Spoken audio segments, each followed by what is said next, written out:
নমস্কার বন্ধুরা, welcome to ইউনিকন। তো বন্ধুরা, এই ভিডিওতে আমরা কথা বলবো কলকাতা নাইট রাইডার্স বনাম সানরাইজার্স হায়দ্রাবাদ সেই ম্যাচ নিয়ে, যেই ম্যাচটা কালকে মানে 23 এপ্রিল ইডেন গার্ডেন স্টেডিয়ামে সন্ধ্যে 7:30 থেকে হতে চলেছে।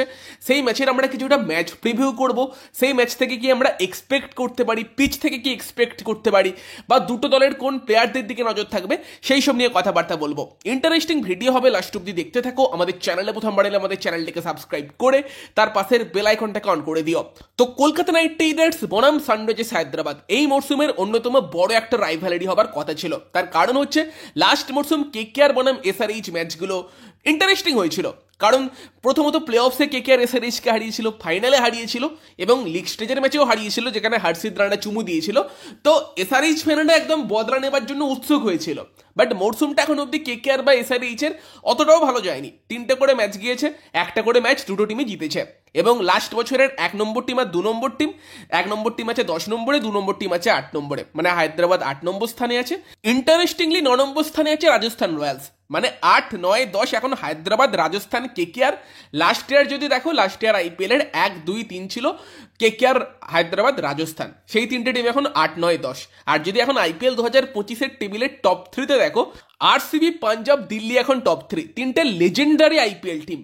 18 বছর ধরে আইপিএল খেলেও যাদের কাছে কোনো ট্রফি নেই, সেই 3টে টিম কিন্তু এখন টপ 3-তে আইপিএল টেবিলে। তো ইন্টারেস্টিং আইপিএল হচ্ছে, দেখা যাক বাকি হায়দ্রাবাদ বনাম কেকেআর ম্যাচে কি হয়। এবার হায়দ্রাবাদ আর কেকেআর এই দুটো দলই যখন খেলতে নামছে, ফার্স্টে ব্যাট করতে যাচ্ছে, একটা সিমিলারিটিস দেখা যাচ্ছে যে দুটো দলই কিন্তু প্রচুর হার্ডলি চেষ্টা করছে, প্রচুর চেষ্টা করছে 250-300 মারার, এবং 250-300 মারার চক্করে বিলো অ্যাভারেজ স্কোরে কিন্তু অল আউট হয়ে যাচ্ছে। এটা কিন্তু রিসেন্টলি দেখা যাচ্ছে, দুটো দলই বড্ড বেশি জোরে মারার চেষ্টা করছে, নর্মাল ক্রিকেট খেলছে না, যে ক্রিকেটটাকে ক্রিকেটের মতো করে খেলা, কন্ডিশন থেকে খেলা, সেটা না করে মানে একটা টার্গেট মাথায় সেট করে নিয়ে নামছে, যেটা হয়তো ঠিক না। ফলে সেই কারণে টস একটা ফ্যাক্টর হয়তো হতে পারে। কেকেআরের মতো টিম যদি টস জিতে ফার্স্টে বোলিং করে, সেটা হয়তো বেটার, এই টিমটা হয়তো রান চেস ভালো করবে। টার্গেট সেট করতে হলে কিন্তু প্রবলেম হচ্ছে। এবার হায়দ্রাবাদের ক্ষেত্রে ভালো ব্যাপারটা কি, হায়দ্রাবাদ কিন্তু সবসময় ফার্স্টে ব্যাট করতে প্রেফার করে, সেখানে মেবি হায়দ্রাবাদও টস জিতলে এই ম্যাচে ব্যাট করতে পারে। কেকেআর যদি চেস করতে যায়, আই থিঙ্ক সেটাই কলকাতার জন্য বেটার হবে। তবে হায়দ্রাবাদও পরপর দুটো ম্যাচ হেরে তাদের স্ট্র্যাটেজি পাল্টাই কিনা সেই দিকেও নজর থাকবে। বন্ধুরা, তোমরা 1xBet-এর নাম তো অবশ্যই জানো, যারা কিন্তু নম্বর 1 ট্রাস্টেড সাইট। তো তারা কিন্তু এই আইপিএল আমার সাবস্ক্রাইবারদের জন্য দিচ্ছে প্রত্যেক ডিপোজিটে 200% বোনাস সহ 50 লাখ অব্দি জেতার সুযোগ। তো এই 1x এর মাধ্যমে তোমরা কিন্তু এই আইপিএলে খেলা দেখার পাশাপাশি কিন্তু বাড়িতে বসেই অনেক জিততে পারবে।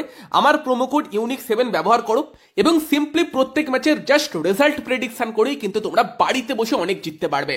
আর ক্রিকেট ছাড়া আদার্স অনেক গেমও এখানে আছে। এখানে জেতা টাকা আপনারা কিন্তু বিকাশ, নগদ, পেটিএম এবং ব্যাংকের মাধ্যমে সহজেই তুলে নিতে পারবে। তো অবশ্যই রেজিস্ট্রেশনের সময় আমার প্রোমো কোড ইউনিক7 ব্যবহার করবে, এতে বাড়তি কিছু সুবিধা পেয়ে যাবে এবং প্রথম কমেন্টে কিন্তু তোমাদের রেজিস্ট্রেশন করার জন্য লিঙ্ক পেয়ে যাবে।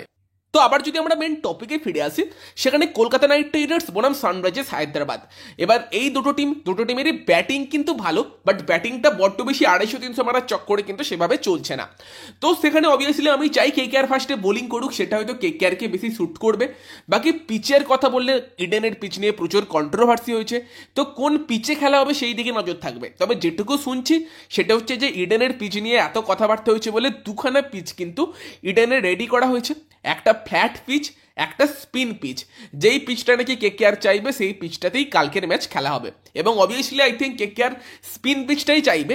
বাট দেখে ভালো লাগলো যে কেকেআর যদি স্পিন পিচ চায় সেই জন্য নাকি স্পিন পিচ দেবে, বা কেকেআরের ব্যাটিং ভালো চলছে না বলে কেকেআর যদি ফ্ল্যাট পিচ চায় ফ্ল্যাট পিচ দেবে। বাট হায়দ্রাবাদের সঙ্গে ফ্ল্যাট পিচে খেলার কোনো মানে হয় না, তাদের ব্যাটিং যা আছে, ফ্ল্যাট পিচে আবার 250-300 মেরে দিলে মুশকিল হয়ে যাবে, তার থেকে স্পিন পিচে খেলা বেশি ভালো। তো মেবি এই ম্যাচটা কিন্তু কিছুটা স্লো পিচে কেকেআর খেলতে পারে, একদম 120-25 রানের পিচ হয়তো না, বাট এমন পিচ যেখানে হয়তো বল কিছুটা স্লাইটলি টার্ন করবে, কিছুটা গ্রিপ করবে, এবং সেখানে কেকেআর 3টে স্পিনারের সঙ্গে যেতে পারে, বরুণ চক্রবর্তী, সুনীল নারায়ণ এবং মঈন আলী। 3 স্পিনারকে একসাথে খেলাতে পারে। মঈন আলী একটা ম্যাচ খেলেছে, যথেষ্ট ভালো করেছে, এবং মঈনকে যদি স্পেন্সারের জায়গাতে নিয়ে আসে, একটা অলরাউন্ডার বাড়বে, মানে টিমের কাছেও একটা এক্সট্রা ব্যাটিংয়ের অপশান বাড়বে। এবং সেখানে যদি কেকেআর চায় যে সুনীল নারায়ণকে দিয়ে ওপেন না করিয়েও আমাদের কাছে 8টা প্রপার ব্যাটিং এর অপশন আছে, সঙ্গে নারায়ণ আছে, হর্ষিত রানা আছে, মানে 10 অব্দি ব্যাটিং আছে, ফলে যদি কেকেআর ম্যানেজমেন্ট মনে করে যে আমরা আমাদের রেগুলার ব্যাটসম্যানদের বেশি চান্স দিই, যেমন আঙ্ক্রিজ, ভেঙ্কটেশ, তারা একটা একটা করে পজিশন নিচে ব্যাট করছে, তাদের যদি একটু ওপরে ব্যাট করায়, সেইটা একটা ভাবনা চিন্তা থাকতে পারে। যদিও নারায়ণকে দিয়ে যদি ওপেন না করায়, নারায়ণের ব্যাটিংটা আর কোনো কাজে আসবে না। লাস্ট ইয়ার কেকেআর চ্যাম্পিয়ন হওয়ার পেছনে নারায়ণের ব্যাটের একটা বিশাল বড় ভূমিকা ছিল, এবং এই বছরও প্রথম ম্যাচে রান করেছে, সেকেন্ড ম্যাচে ফেল করেছে। এমনি নারায়ণ ফেল করলেও কেকেআর হয়তো সেরকম কিছু যায় আসে না, বাট মেবি রেগুলার ব্যাটসম্যানদের একটু বেশি সময় দেওয়ার জন্য সেটা করতে পারে। কারণ যত যাই হোক না হোক, যত এটা ভাবুক যে নারায়ণ আউট হয়ে গেছে তত প্রেশার নেওয়ার কিছু নেই, তবে যদি ব্যাট করতে এসে দেখে যে বোর্ডে 2 বা 3টে তাড়াতাড়ি উইকেট পড়ে গেছে, যতই নারায়ণ আউট হোক একটা হয়তো মনের কোণে প্রেশার কাজ করে। তো কেকেআর চাইলে এরকমভাবেও লাইন আপ নামাতে পারে, সেখানে রাহানের সঙ্গে যদি কুইন্টন ডিকক ওপেন করে, 3-এ যদি ভেঙ্কটেশ আয়ারকে খেলায়, 4-এ আঙ্ক্রিস রঘুবংশীকে খেলায়, বা 3-এ রঘুবংশী, 4-এ ভেঙ্কটেশ আয়ার, রাইট হ্যান্ডার ব্যাটসম্যান আউট হলে রঘুবংশী, ডিকক আউট হলে ভেঙ্কটেশ, দেন 5-এ রিঙ্কু, 6-এ যদি মঈন আলীকে নিয়ে আসে, 7-এ রাসেল, 8-এ রমনদীপ, সেটাও হতে পারে। তবে এটাও ঠিক যে নারায়ণকে পরের দিকে ব্যাট করালে তার ব্যাটিংটা আর কোনো কাজে আসবে না, বাট সেটা ম্যানেজমেন্টের উপর ডিপেন্ড করছে যে তারা নারায়ণের ব্যাটিংটা ইউজ করতে চায় নাকি রেগুলার ব্যাটসম্যানদের বেশি চান্স দিতে চায়, সেই দিকে নজর থাকবে। বাকি তো বলতে গেলে ভাই রিঙ্কু সিং ভাই, রান বানাও ভাই, মানে এরকম একটা মিম চলছে যে রিঙ্কু জব গরিব থা তব বহুত মারতা থা, সেসব দেখে শুনেই কিনা জানে না, রিঙ্কু আগে বিরাট কোহলির কাছে ব্যাট চাইতো, আগের দিন মুম্বাই ম্যাচের পর দেখছি রোহিত শর্মার কাছে ব্যাট চাইতে চলে গিয়েছে, রোহিতের থেকে ব্যাটও নিয়ে এসেছে, যদি ভাগ্য কিছুটা খোলে। দেখো রিঙ্কু সিংকে একটা ব্যাপার বুঝতে হবে যে রিঙ্কু সিং হয়েছে তার কারণ রিঙ্কু সিং ব্যাট হাতে পারফরমেন্স দিয়েছে, এবং ভাই রিঙ্কু যখন তোমাকে কেউ সাপোর্ট করতো না তখন থেকে আমি সাপোর্ট করি, 2022 সাল 2023 সাল 5টা 6 মারার আগে থেকে সাপোর্ট করছি। সেই মরশুম মানে আমি 5টা 6 যে মরশুম মেরেছিল তার আগেই বলেছিলাম যে আমি আমার ফ্যান্টাসি টিমে প্রত্যেক ম্যাচে রিঙ্কুকে রাখবো, কারণ এই প্লেয়ারটা ডোমেস্টিকে ভালো করছে। কিন্তু বর্তমান সময়ে যে ক্রিকেটটা খেলছে এটা রিঙ্কু সুলভ ক্রিকেট হয়তো নয়। বিশেষ করে আগের দিন তো বিশাল হোপ ছিল যে রিঙ্কু ওখান থেকে ম্যাচটা ফিনিশ করবে, বাট যেভাবে আউট হয়ে গেল, রিঙ্কুকেও একটা ব্যাপার মাথায় রাখতে হবে যে ভারতীয় দলে কিন্তু এত ট্যালেন্ট কারোর জায়গা আটকে থাকবে না যদি রিঙ্কু এই টাইপের পারফরমেন্স করতে থাকে। 2024 টি-20 ওয়ার্ল্ড কাপের আগে রিঙ্কু নিজের স্পট হারিয়েছিল, সেরকম সুযোগ না পেয়ে খারাপ লেগেছিল, বাট এরকম পারফর্ম করতে থাকলে 2026 টি-20 ওয়ার্ল্ড কাপেও রিঙ্কুর স্পটটা কিন্তু চলে যেতে পারে। সেখানে যদি ওয়ার্ল্ড কাপ খেলার ইচ্ছা থাকে তাহলে কিন্তু ব্যাট হাতে ভালো খেলতে হবে। সেম ভেঙ্কটেশের ক্ষেত্রেও ব্যাপারটা থাকবে, ভেঙ্কটেশকে একটু উপরের দিকে ব্যাট করা কেকেআর সেটা আমি চাই, বাট এত টাকা দিয়ে কিনেছে, তোমার একটা প্রাইস ট্যাগের প্রেসার হয়তো থাকে, বাট সেটা বাদ দিয়ে তাকেও পারফর্ম করতে হবে। ভেঙ্কটেশ, রিঙ্কু তারা যদি পারফর্ম না করে কেকেআরের এই টিমটার কিন্তু ভালো ব্যাটিং করা সমস্যা হবে, কারণ এই দুটো প্লেয়ারের ওপর অনেকটাই কেকেআরের আর কি ব্যাটিং দাঁড়িয়ে আছে। বাকি বোলিংয়ের কথা বললে 3টে স্পিনার নিয়ে গেলে সেখানেই কেকেআরের মেনলি নজর থাকবে, তার পাশাপাশি বৈভব আরোরা, হর্ষিত রানা এবং থার্ড সিমার হিসেবে হয়তো আন্দ্রে রাসেল, তাদের দিকে নজর থাকবে। বাকি কিন্তু বৈভব আরোরা ভার্সেস তোমার অভিষেক শর্মা বা ট্রাভিস হেড, সেই ব্যাটেলটাও ভালো হবে। লাস্টবার কিন্তু তোমার সেমিফাইনাল বলো ফাইনাল বলো সেখানে মিচেল স্টার্ক বিশাল বড় ভূমিকা রেখেছিল, অভিষেক শর্মাকে আউট করেছিল একবার, ট্রাভিস হেডকে আউট করেছিল একবার। তবে তার পাশাপাশি আরোরার কথা ভুলে গেলেও চলবে না, প্লে অফসে কিন্তু আরোরা অভিষেককে আউট করেছিল, ফাইনালে কিন্তু হেডের উইকেটটা আরোরা নিয়েছিল, ফলে তার দিকে নজর থাকবে। হর্ষিতের রেকর্ড খুব ভালো হায়দ্রাবাদের এগেনস্টে, তার দিকে নজর থাকবে, এবং তার পাশাপাশি বরুণ চক্রবর্তীরও কিন্তু হায়দ্রাবাদের এগেনস্টে রেকর্ডটা খুব ভালো। এবার উল্টো দিকে হায়দ্রাবাদ, তাদের মেনলি কিন্তু ব্যাটিংটা ডেঞ্জারাস, এবং সেই ব্যাটিংয়ের এগেনস্টে কেকেআর বোলাররা কেমন করে সেই দিকে নজর থাকবে। যেটা আগেই বললাম যে মিডিল ওভারে হয়তো Heinrich Klaasen versus Varun Chakravarthy বা Heinrich Klaasen versus Harshit Rana, সেটা একটা ভালো ব্যাটেল হবে। সেরকমই কিন্তু উপরের দিকে বৈভব আরোরা ভার্সেস তোমার অভিষেক শর্মা বা ট্রাভিস হেড, সেই ব্যাটেলগুলোর দিকে নজর থাকবে। এবং যদি মঈন আলী খেলে, আমি তো চাই মঈন আলীকে কিন্তু কেকেআর নতুন বলে ইউজ করুক, একদিক থেকে আরোরা করুক, একদিক থেকে অফ স্পিনার মঈন আলী করুক অভিষেক শর্মা বা ট্রাভিস হেডের সামনে।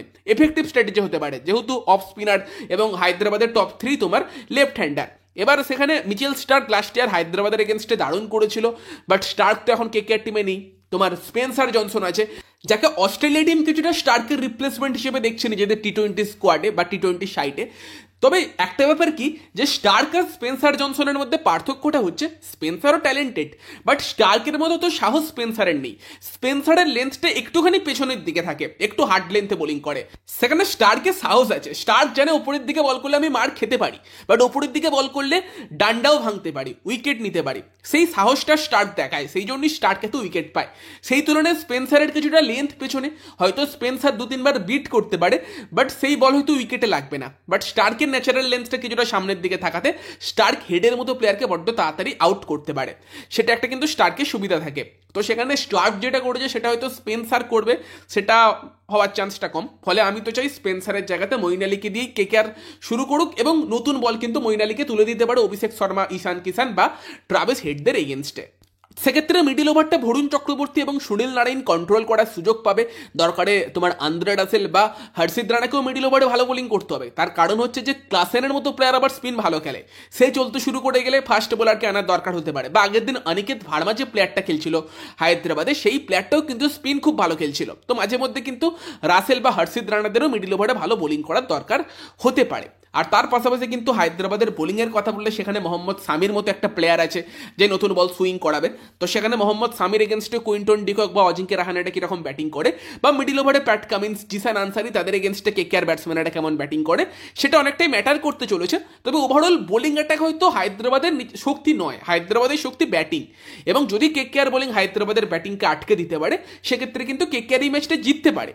বাট ফার্স্টে ব্যাট করতে গেলে কেকেআর যদি ওরকম ব্রেনলেস ব্যাটিং করে, সেক্ষেত্রে প্রবলেম হতে পারে। তো টসে জিতে যদি ফার্স্টে কেকেআর বোলিং করে, আই থিঙ্ক কেকেআরের জেতার চান্স কিছুটা বেশি থাকবে। বাকি তোমরা তোমাদের মতামত জানিও, এই ম্যাচে কোন প্লেয়ারদের দিকে তোমাদের নজর থাকবে সেটাও জানিও। ভিডিওটা ভালো লাগলে ভিডিওটাকে লাইক করে দিও, শেয়ার করে দিও, আমাদের চ্যানেলে প্রথমবার এলে আমাদের চ্যানেলটিকে সাবস্ক্রাইব করে নিও। তো চলো এই ভিডিওতে এই পর্যন্তই, বাই বাই।